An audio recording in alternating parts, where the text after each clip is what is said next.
Hi there, I'm Adam Kivas and this is my novel, the video 7, Rafael. Rafael enters his home. It is his safe place where he is protected from the world outside, where he can be free with his thoughts, left alone to his own account. Where he is debarred from the world outside, where he must not face the obvious. Here, he retired. This is what he says himself always and always. This is the place where I have retired. This is the place where I am resting. What? Resting for what? He is still young. Rafael knows that these words, even though they are meant to soothe him, that these words in the end, they don't help him at all. His life is dear. His life is dreary. He knows it. He hardly leaves his home. He is confined in his home like a prisoner. He feels himself like a prisoner who is not able to experience the world outside. Rafael here is a nobody. And he likes to be nobody. He imagines to be a nobody, just an ordinary man who can live his life. An ordinary young man who can have pleasure in his life, who can do whatever he wants. Here, the place he lives in, he chose it very carefully. It was actually meant to be a retirement facility. The developer developed these buildings for older folks so that they can cherish the last years of their lives. And Rafael always counted himself to them. And when the first time he applied for this place, he was not welcomed at all.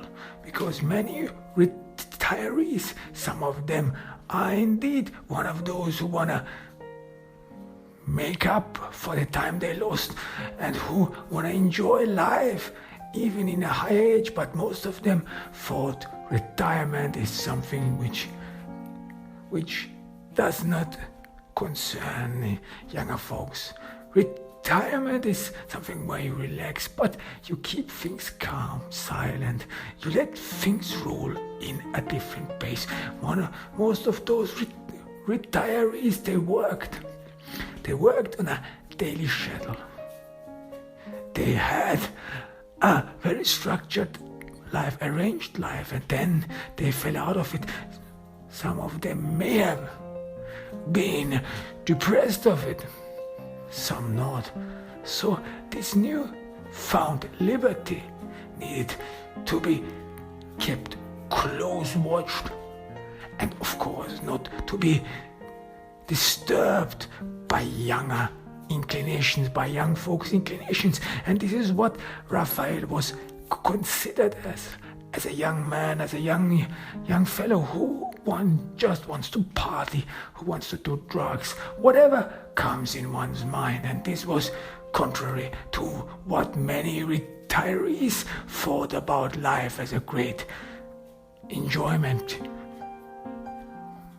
But for a matter of fact, many retirees had a lot of common and have a lot of common with young folks. They are on the path of discovering and finding out what is good for them, what they want to do, what they want to enjoy, what one should enjoy before one dies. Especially these thoughts ail many retirees. What is the great experience you should have before your legs cannot carry you anymore, before your back pains, your pains, and whatever comes with age makes it impossible for you to do anything like that, to enjoy your life, to live the moment.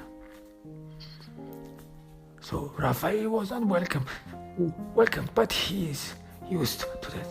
Whenever someone rebuffs him, he is immediately reminded of Carlos Gonzalez, the man who saved his life, the man who in the end made this all possible, who gave his life a meaning. At least this is what Rafael thinks, that among all his siblings and half-siblings, He was the only one who has been saved. He was the only one. He's the only one who could make it into this life, into the recent history. And what an accomplishment this is. Rafael is not sure what to think about it. Is this indeed something he should be happy about, proud about, that he survived? He survived a brutal onslaught. He survived a lynching. The lynching of Fulgencio Santa Cruz's entire family, the drug lord, the monster as he was called, the murderer who signed the death warrants of many. And these people, they took revenge. So what should Rafael think about? And Carlos Gonzalez, he only saved him because he thought he's an ordinary boy, a boy who came into crossfire. But later, when Carlos Gonzalez found out who he was, he looked at him with contempt, with hatred. This person who initially approached Rafael with a fatherly warmth, with a helping heart, and good-heartedly, this man later on turned to stone. His heart turned to stone, and he looked at Rafael with contempt, with deep hatred. Later, when Rafael became older, he once sent Carlos Gonzalez a bouquet with flowers and with a thank you note. The bouquet was immediately returned. Nothing was touched. The flowers were wilted. And this has seared into Rafael's memories, and in his mind, the wilted flowers, the returned flowers. His life, what was his life about? Should he be thankful? Should he be thankful of his life, of the condition he lives in? What did he deserve to die? This is one of those questions which ails him, even though he tries to mute these questions. They are not appropriate. He thinks himself, this is not what young folks should do. No, young folks should enjoy life, but this, he knows, is impossible for him. He knows that the world outside there is different from the life he lives in his mind, in his body. His body is pretty much restricting his life, his ability, his way of approaching the world. There is no denying of it. His body is the measurement he can only measure his life with. So when he applied for this place, for this retiree place, many people thought, well, Rafael, this man who seems to be good looking and even a womanizer, well, who knows what might come up with him? Parties. This is what retirees immediately thought, parties and so on, and who knows what. But Rafael was adamant. He kept to it. He wanted to live here. He even promised that he would never make a party, that he would never invite anyone. And these promises, they all sounded void and empty for many people. Why wouldn't he invite anyone? Not even a girlfriend. Look at him, this man. Then one more, it dawned on some. Maybe Rafael is a priest or something, or a religious figure. Who knows? Some of them even thought that he's a terrorist. Maybe a jihadi, maybe a sleeper cell, whatever it was. They took great interest in him.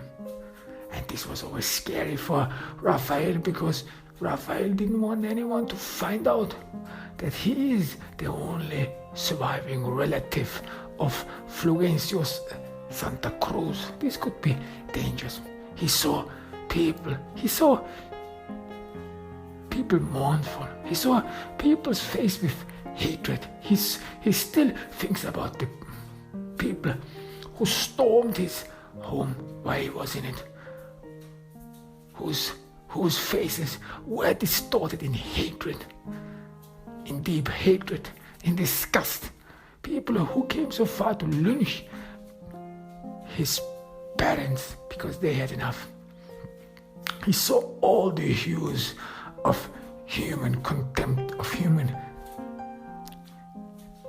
destitute, of mourners who mourned for their loved ones in cemeteries. So he wanted to be careful. He wanted to be careful because the depths of human hearts, of human wickedness is deep. But in the end, Rafael doesn't know whether he has ever succeeded in making people believe that he's not a descendant of Fulgencio Santa Cruz. They may look like who knows how Fulgencio Santa Cruz looked like in his youth. Maybe they look alike. Maybe they have similarities. Rafael doesn't remember. He hasn't got any photos from his past, from his family. He was too young, and even the memory he has of his father, the man who was always nice to him, who always treated him fatherly, who was this man who had a good heart, and Rafael always thought of his father as a hero. That this man was such a murderer, such a monster. No, he could not keep anything from him, not a single token. And his memories, they are fading, and he's not sure whether he should keep his parents in his memory, because he once heard that some villagers talked about the wealth they lived in, the wealth the Santa Cruz family lived in, and they lived on the back of the villagers. They lived on the back of all those poor folks. And they talked about Fulgencio Santa Cruz with contempt, with deep hatred. He deserved his end, and his family too. They lived like Spanish aristocrats, and they had the same attitude as Spanish aristocrats. Well, he met his maker. So what should Rafael think about? What should he be thankful of? And when the retirees in the end agreed on letting Rafael live, he was very glad, because this retiree home, this was some sort of his refugee place. Here he could hide from the public. Rafael always tells himself that his main purpose, or the main reason why he chose the retiree place, is because he has to hide from the world. He has to hide because there might be some who still hold a grudge against Fulgencio Santa Cruz. And because of this, he has to be careful. Because of this, he has to live in these places, has to be very, very cautious with whom he meets. But in the end, these thoughts, these memories, these reassurances, they are not the truth. And he knows it, and he doesn't want to admit it. He cannot admit it, but at least in the retiree center, at least there, things are not open as that much. Things are on a human scale. He is in control of his life. He is protected from the world outside. But then the pandemic happened, and the pandemic threw everything in disarray, because a lot of retirees died during the pandemic. And it was one of these hot spots in the country where a lot of retirees died. And the developer thereafter decided that the place he rented out to retirees should be filled by younger folks. That the business with retirees wasn't actually working very well, because after the pandemic, more and more retirees thought that in order to protect themselves from another pandemic or from another disease outbreak, they have to live in special areas which can be easily locked up and locked away from the public. So they decided that it is better not to intermingle with all others. And the developer of this place then decided he should rent out to young folks, and this made Rafael wary because he didn't know who would come. And then a couple of weeks later, a young woman moved in. A beautiful, gorgeous woman. She was so attractive. Rafael cannot keep his eye from her. She's so attractive that he dreams about her. He thinks about her. He says her name. He found out her name. Linda Jars. What a beautiful name. He tells himself, what a beautiful woman. And he is obsessed with her. These lips. She's a little bit short. Yes, she is. But she is womanly. Amplifications, a big breast, broad hips. She is indeed a very attractive woman. And she moved in close and near to his home. She is a temptation for Rafael. He is fighting with himself. He is in war with himself. He tried to ignore her. He tried to make his peace with him. And he even thought about moving away for good. Maybe he can find another place among retirees, because he thinks to himself, he is a retiree after all. He went through a lot. He went through tragedy. He went through all what people cannot imagine. And he survived it. And doesn't he need rest? Doesn't he need some me time where he can just seclude himself from the world and be with his thoughts? But what are his thoughts exactly? Thinking about his parents' murder over and over again. Thinking about the people whom he trusted. The nanny whom he thought would love him dearly. But at the very next moment she gave him away. And all these hate-distorted faces of these villagers who stormed his home. So what should he be thinking about? And what would it mean when he's alone with his thoughts?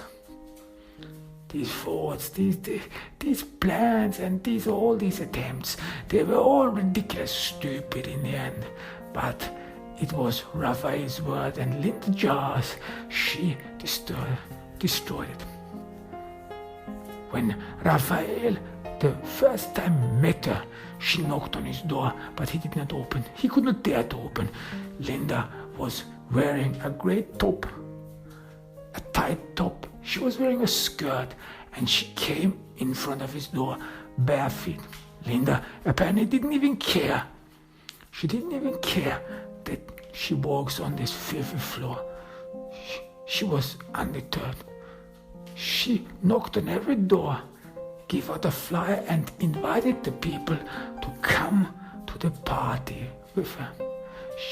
She was giving a housewarming party, the first party she wanted to give in her new home, and she wanted that every neighbor should be part of it. Many took the opportunity, many young folks who were new like Linda, as Linda. But Rafael, he didn't open. He hid from Linda. He hid from the party. He could not go there. He knew that there are too many people. This would be awkward. People who could see, maybe through his mind, people who could maybe detect who he is, discern him, maybe see a similarity between him and Fulgencio Santa Cruz. And what would then happen should he listen to all these stories about his father again and again? Should he listen to all the cruelties he had committed? And what does it matter Anyhow, after years, he made his peace with it. You know what Rafael really feared was being close to others, being close to women. What would happen?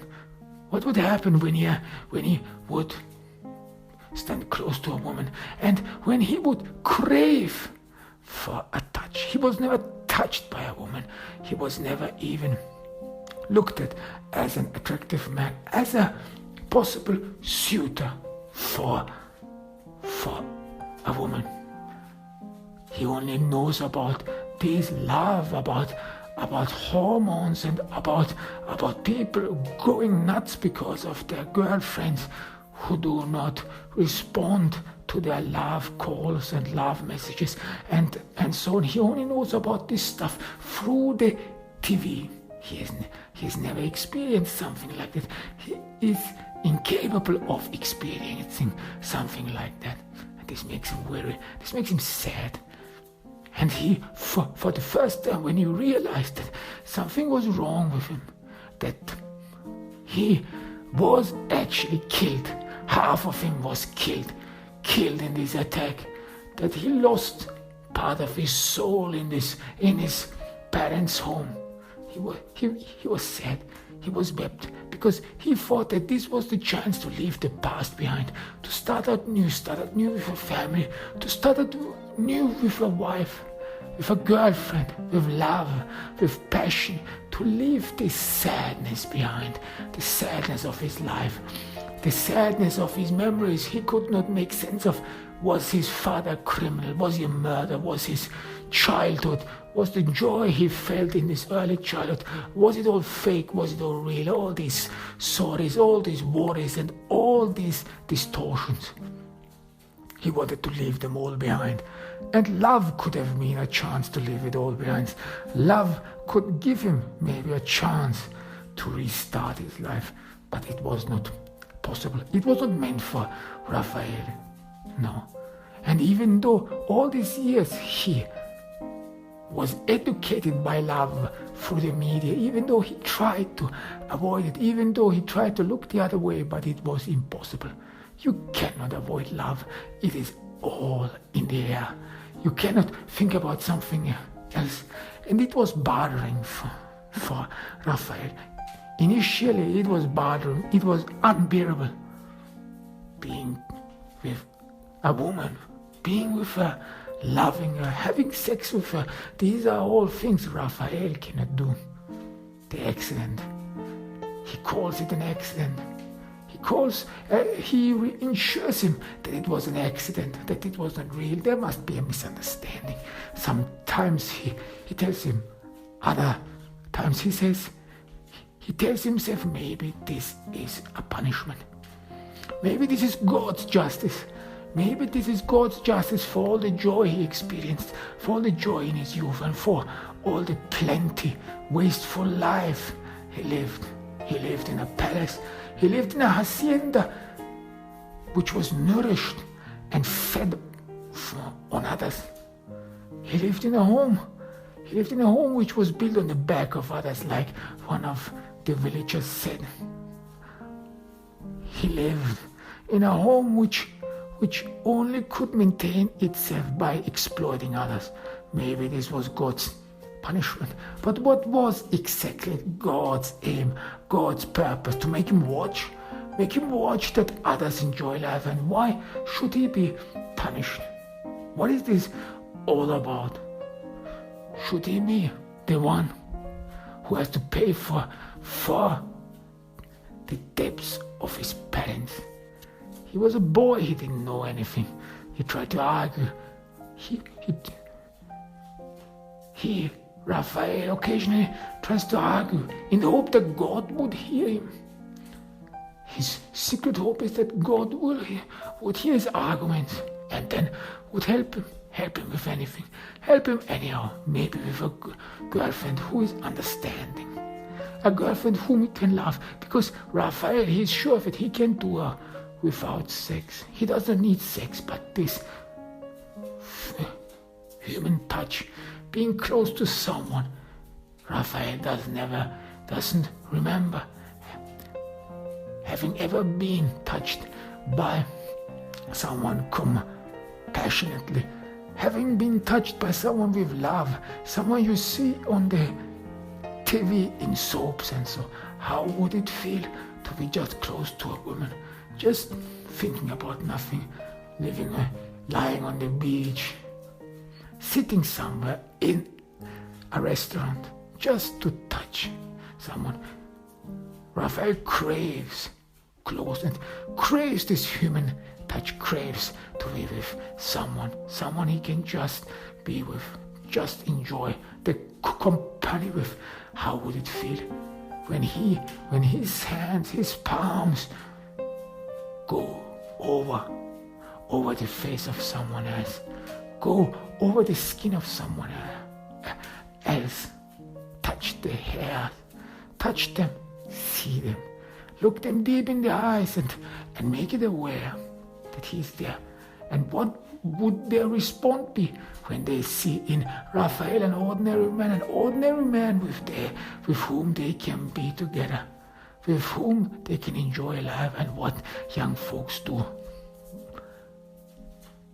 experience love, search for meaning which they cannot find in the world, but try to find in someone else, with the life story of someone else. And Rafael, he is convinced that his life would have been completely different. He occasionally even dreams about what would have happened if this incident, accident, or God's punishment, if this wouldn't have happened.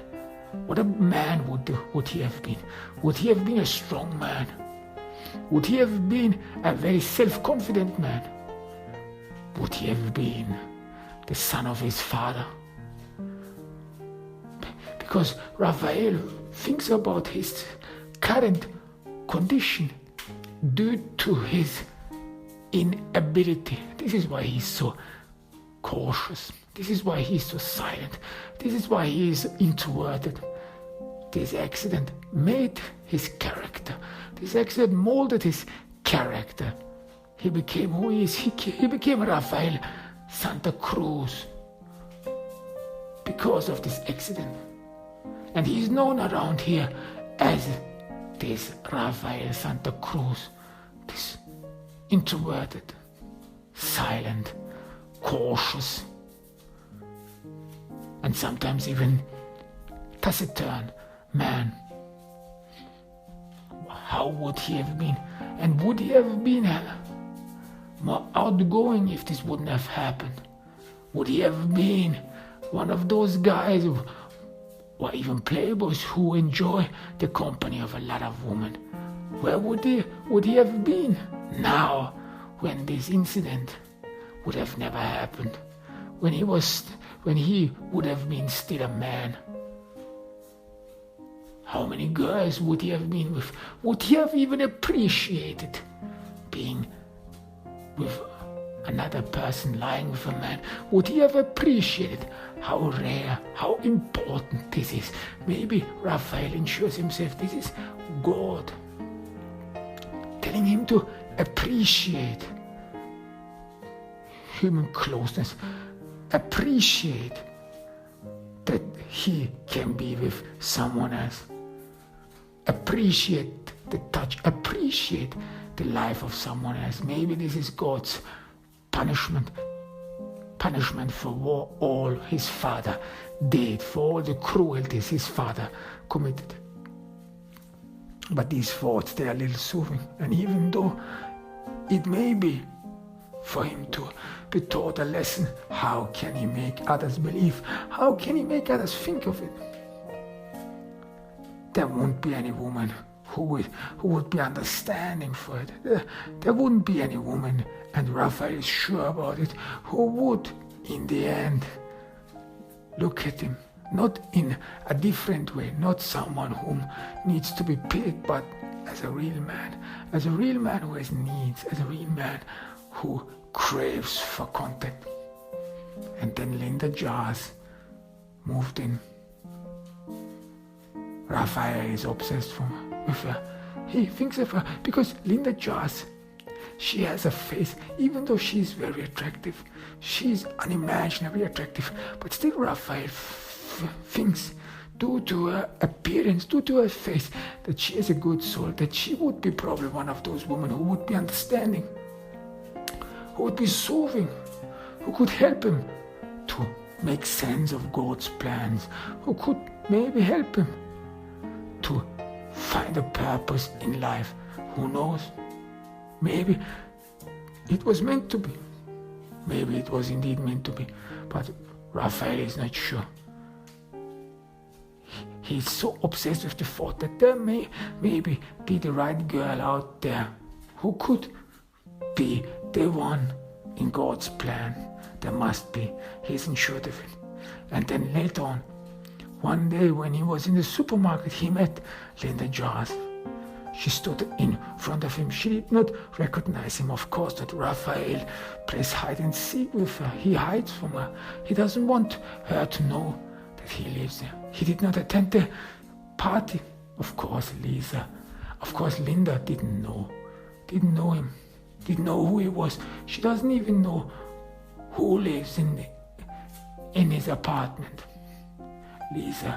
Linda, she lives in a different world. She probably has a lot of suitors, Rafael is sure of it. And this all fills him with sadness, with craving for love, craving for this experience. How would it be like to wake up next to such a beautiful woman, to having made this experience? Not going home into a dark place, not going home into a hole, into places where he is being tortured and haunted by the past, by all the bad memories he has experienced so far and he has come across so far. Rafael is sure of it that one of the reasons why he's miserable is because he has only bad memories. He has only memories about hatred, about loss, about murder. He has not made any experiences about love, about being loved, about being together with someone else.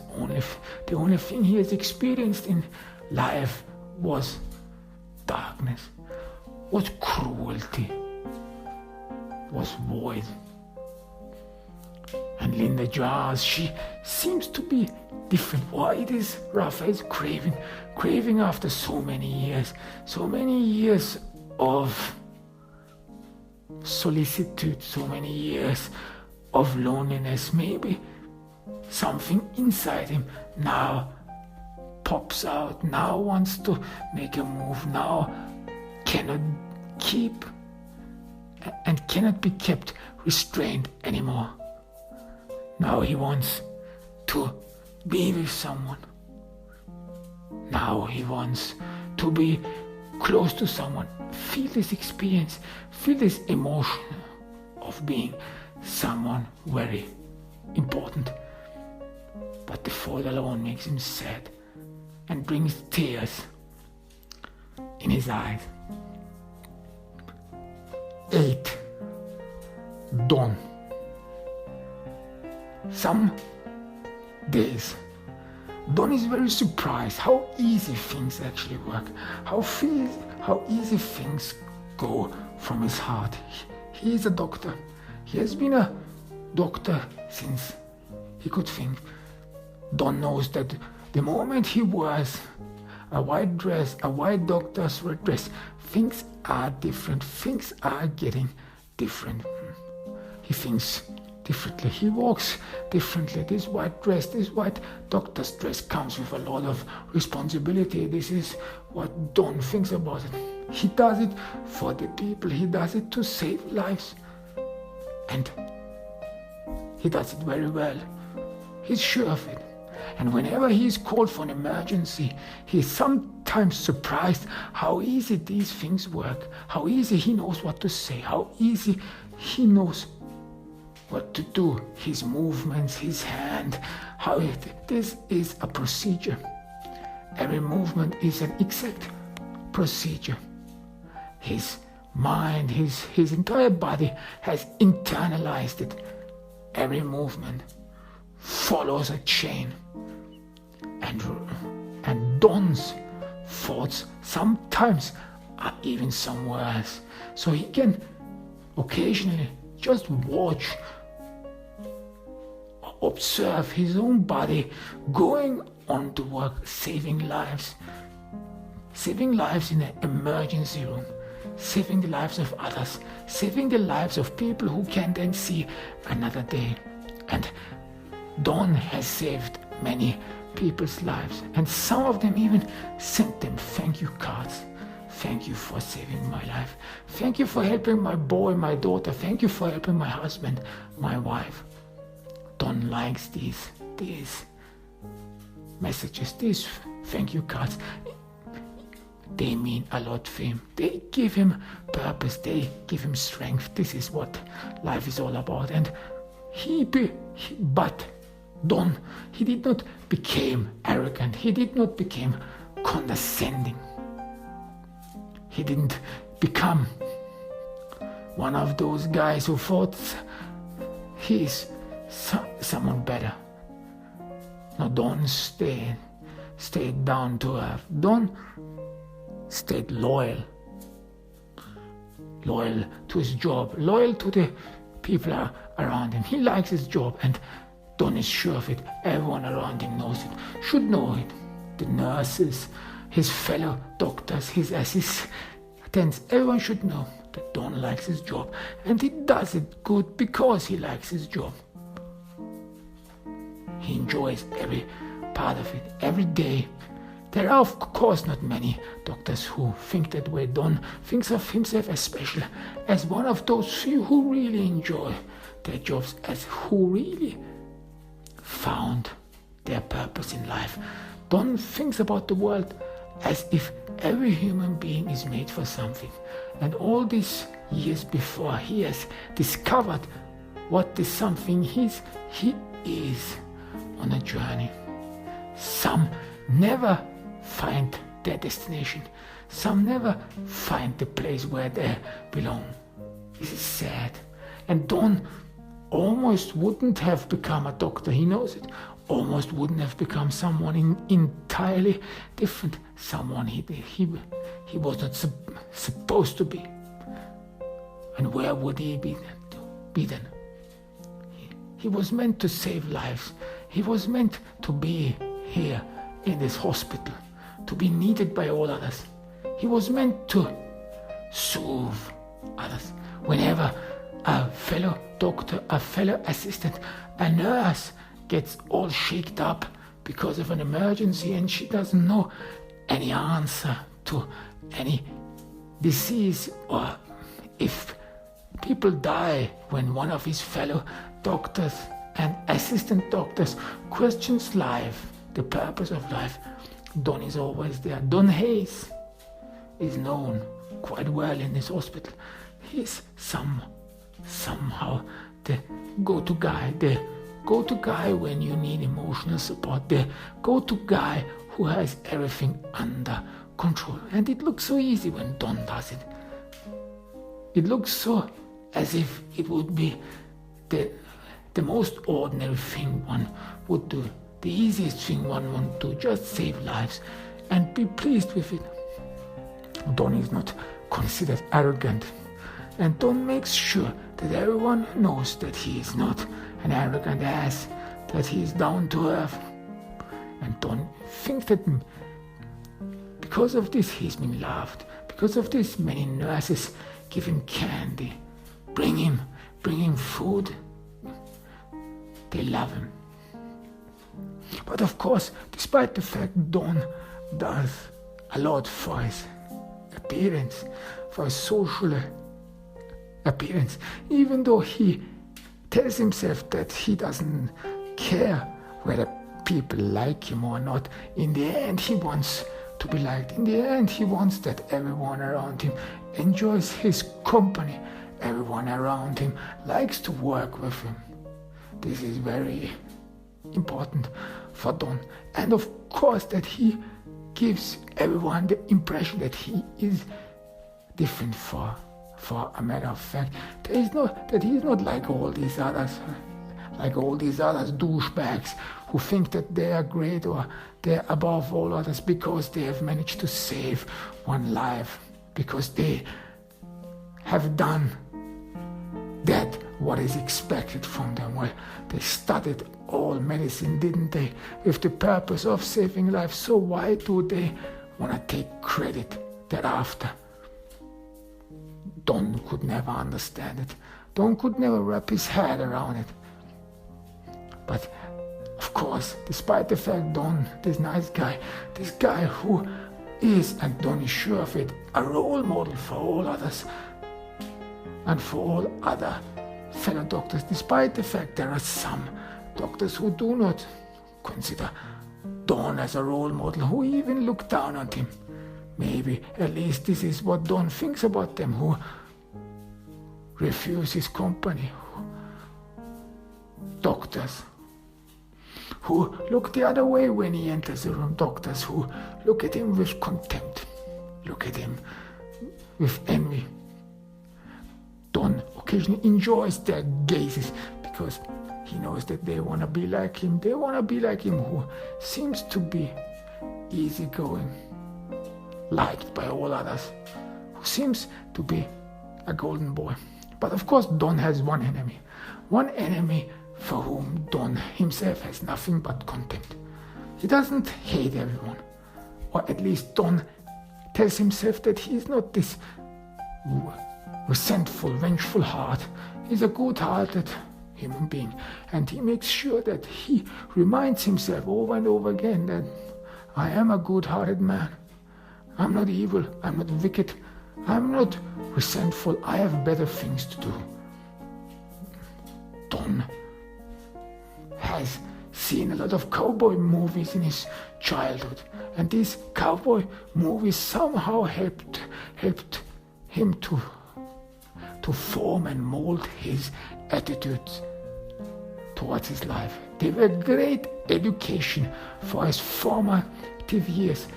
No one watches cowboy movies, and no one watched cowboy movies in his youth. He was the only one. Well, he was left to watch them. There was no other alternative. But anyhow, these cowboy movies, the attitudes of the heroes, these attitudes he made his own. These attitudes he more and more copied, more and more internalized and made his own. The attitudes, the virtues of cowboys. And Don occasionally sees him as a modern cowboy.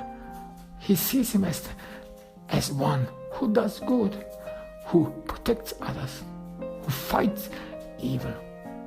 And every cowboy has a villain, someone who makes his life miserable, the anti-hero of this story. And for Don, it was Juan Felipe Nunes. Juan Felipe Nunes is a fellow doctor.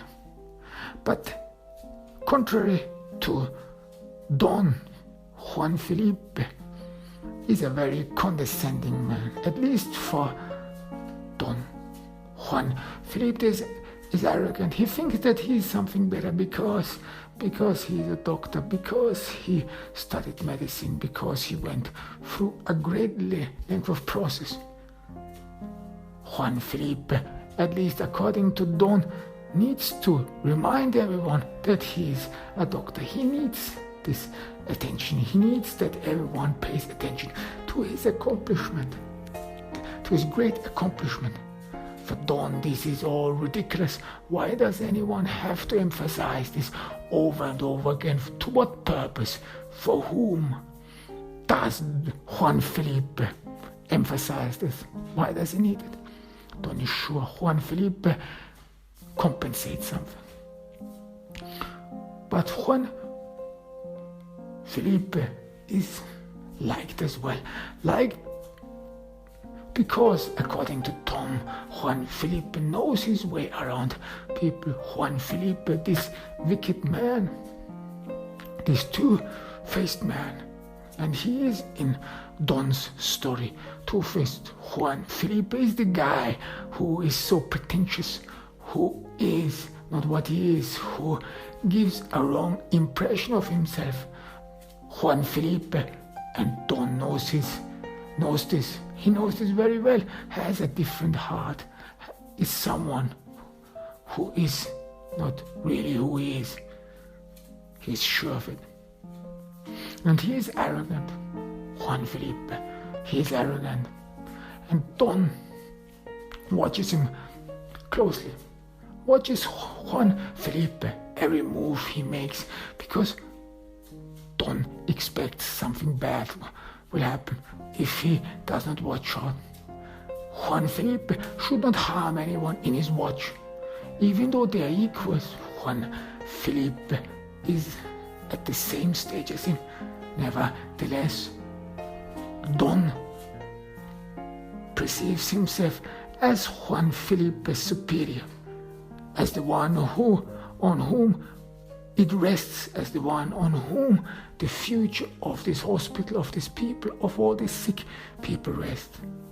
His diligence will ensure their lives. His diligence will make sure that everyone survives. And Don Felipe, therefore, because he expected someone,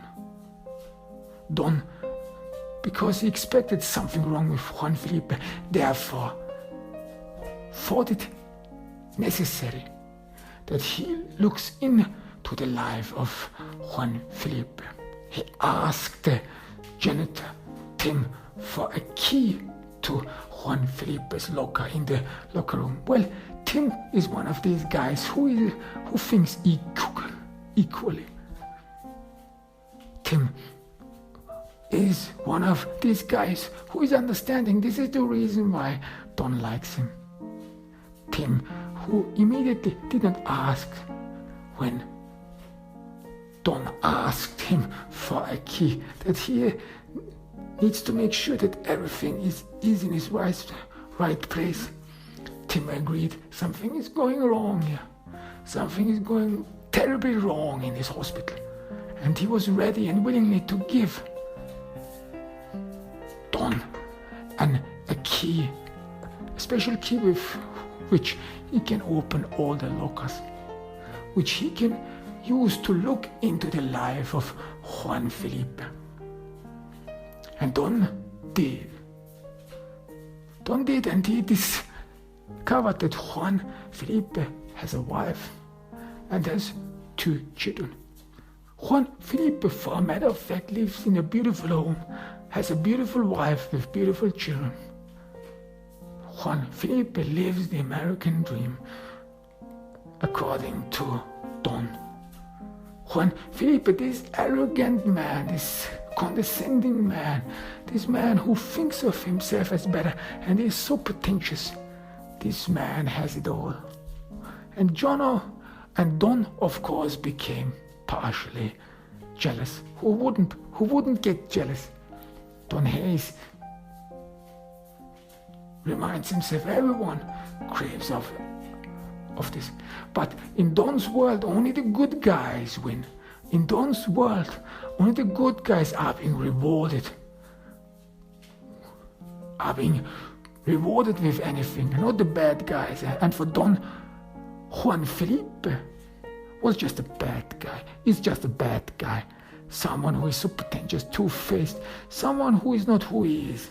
Someone who probably, and Don is sure of it, probably didn't even pass his medical exam, or was just so mediocre, so average, so that it is not worth any mentioning. So what? He put so much great emphasis on him being a doctor, on him having accomplished something, having studied medicine, that Don is sure something is wrong with it. Something is up with that, something which does not sound right, something he should look into it, and he did. He pays close watch to him.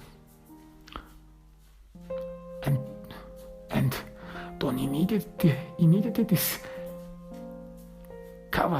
that even his family idol, even Juan Felipe's so perfect family, that it is not what it seems, at least according to Don. His wife, Sophia, this beautiful wife, she must have been unhappy. marrying him, because Don read about the fact that in Mexico, many families, they stay among each other. They are not outward looking, so that people who grew up with another and who grew up together mostly end up together.